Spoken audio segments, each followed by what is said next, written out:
Enquanto a Europa se debatia nas guerras napoleônicas, os primeiros anos do século XIX presenciaram o advento de uma arte e de um modo de vida não menos agitado, o romantismo.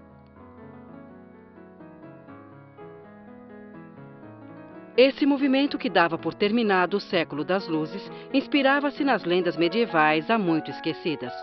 Era o Werther de Goethe e outras obras literárias recentes que opunham o sentimento à razão. O amor além da morte, a liberdade do indivíduo diante da sociedade e o poder da fantasia eram as novas quimeras que alentavam os jovens e apaixonados românticos.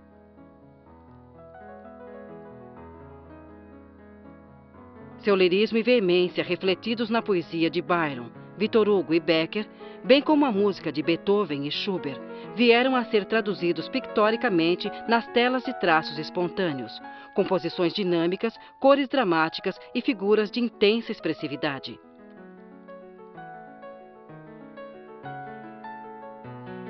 Até 1830, os ardentes ideais do romantismo reinavam sem rivais nos salões artísticos, uma hegemonia que se manteria por todo o século XIX. Nas ruas, porém, a realidade era outra.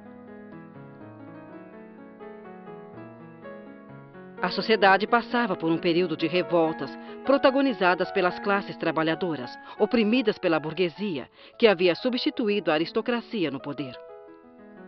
Um grupo de pintores e gravadores franceses, alguns dos quais colaboravam em jornais e revistas ilustradas, começou a retratar as condições miseráveis em que viviam os operários e camponeses. Suas representações cruas, que receberam o nome de realismo social, foram o contraponto politicamente comprometido da arte puramente estética dos românticos.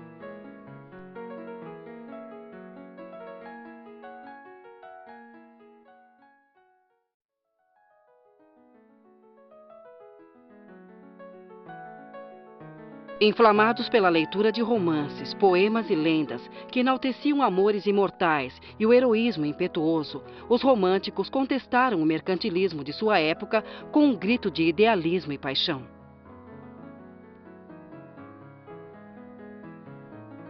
Alguns deles, como os ingleses Turner e Constable e os alemães Friedrich e Hang, materializaram essa explosão de sentimentos em paisagens grandiosas, dotadas de luzes crepusculares e elementos naturais de aparência animada. Outros artistas, como Henri Fuseli e o Goya tardio, fizeram emergir personagens fantásticos em cenas de pesadelos, conciliábulos e mitos. Mas a pintura romântica, sem sombra de dúvida, teve seus expoentes mais perfeitos nos franceses Gros, Delacroix e Géricault. O primeiro se destacou na temática exótica que as campanhas colonialistas de seu país no Oriente lhe proporcionaram, especialmente adequada ao seu arrebatamento de vermelhos brilhantes. Quanto a Eugène Delacroix, não houve gênero em que não incursionasse. O vigor de suas pinceladas, a liberdade de suas composições e sua audácia cromática são encontrados tanto em retratos quanto em alegorias e em sua série de matanças históricas, como na de animais selvagens que conheceram seu equivalente escultórico nas tensas batalhas de feras cinzeladas por Barrier. O pintor Géricault, por sua vez, conferiu uma nova dramaticidade ao claro escuro por meio de representações consumadas e inquietantes de crimes e tragédias contemporâneas. Com relação ao realismo social, que denunciou a miséria de camponeses e operários de meados do século XIX, conheceu seus principais artífices nas telas e caricaturas de Courbet, Daumier e Millet.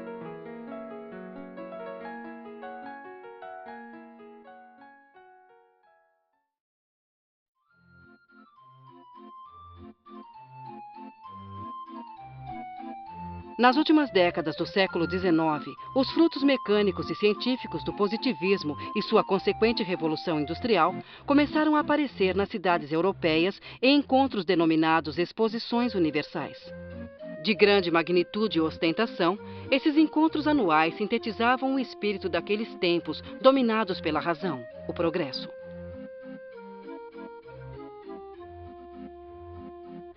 Progresso eram as máquinas a vapor, a iluminação a gás e as vacinas. Progresso eram as estradas de ferro, as sociedades científicas e as expedições aos polos e às selvas desconhecidas.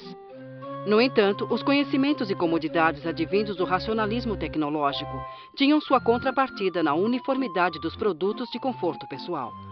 À medida que as casas e os objetos de uso diário iam se tornando acessíveis a toda a população, o artesanato ia se perdendo em detrimento da qualidade e da estética, cedendo lugar à massificação. Foi assim que, por volta de 1890, surgiu em diferentes ateliês da Europa e América uma tendência destinada a revitalizar o nível artístico da arquitetura e do desenho. Batizada de modernismo, essa corrente de cunho elitista enfatizava o aspecto decorativo das construções e produtos manufaturados. As curvas e estilizações se apoderaram de ambos e neles empregavam-se exclusivamente materiais nobres. O exótico e suntuoso Oriente demonstrou sua influência nas formas e uma beleza feminina idealizada, envolta em motivos orgânicos, principalmente vegetais, converteu-se no tema predileto das artes gráficas, ornamentais e das edificações.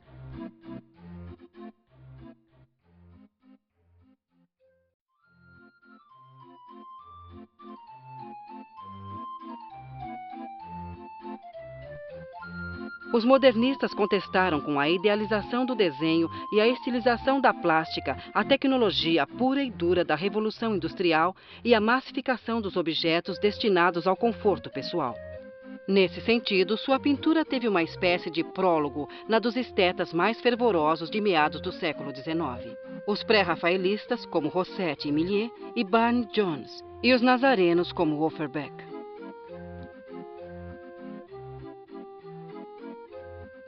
No entanto, a plasticidade e o naturalismo dos novos artistas superavam em muito o mero historicismo idealizado, como se podia observar nas formosas mulheres que Gustav Klimt retratava seminuas entre mantos dourados nas vaporosas alegorias greco-latinas, e nas orientais de Alma Tadema e von Stuck, com suas ninfas, mármores e guirlandas de rosas, e nas belezas virginais impressas nos cartazes de Mochat. Nem é preciso falar da expressividade do colorido das telas e cartazes de Toulouse-Lautrec, que havia se destacado como mestre impressionista e era capaz de sintetizar num só gesto uma personalidade inteira ou, em poucos traços, o caráter de um evento.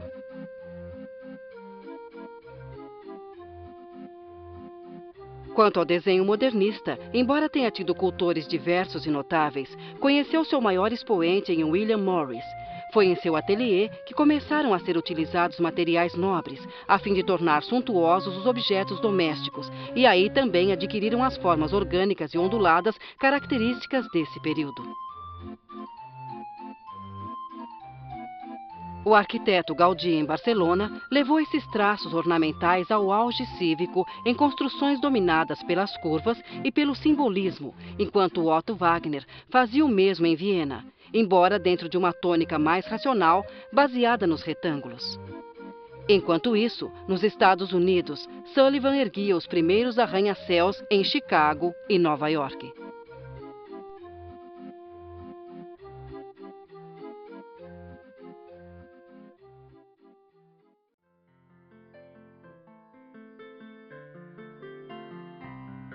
No dia 15 de abril de 1874, na sisuda Paris de Napoleão III, um grupo autodenominado Sociedade Anônima Cooperativa de Artistas Pintores, Escultores, Gravadores, expôs pela primeira vez suas obras ao julgamento do público e da crítica.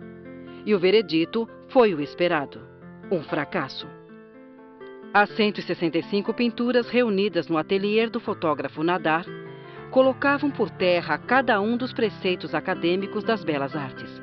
Não apresentavam nenhum tipo de perspectiva e nem sequer figuras de contornos definidos. Eram uma escandalosa aglomeração de manchas e cores.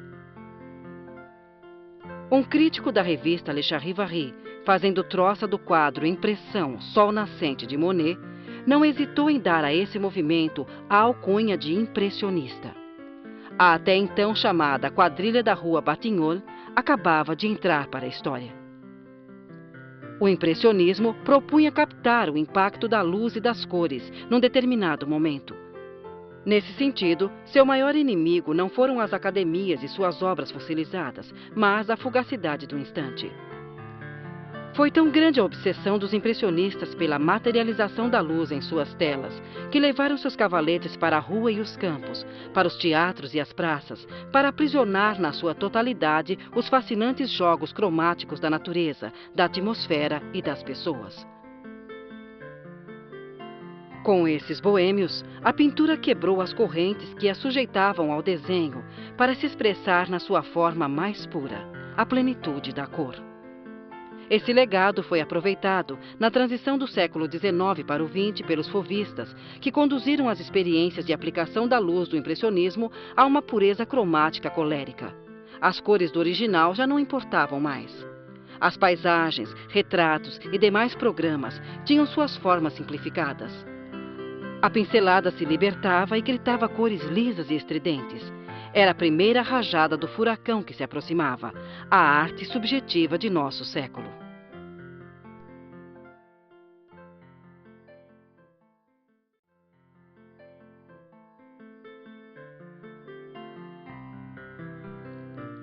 A estreia do impressionismo na Exposição Oficiosa de 1874 não foi um fenômeno espontâneo, mas o auge de um grande empenho na materialização da luz nos quadros, na conquista da vitória pictórica da cor sobre o desenho.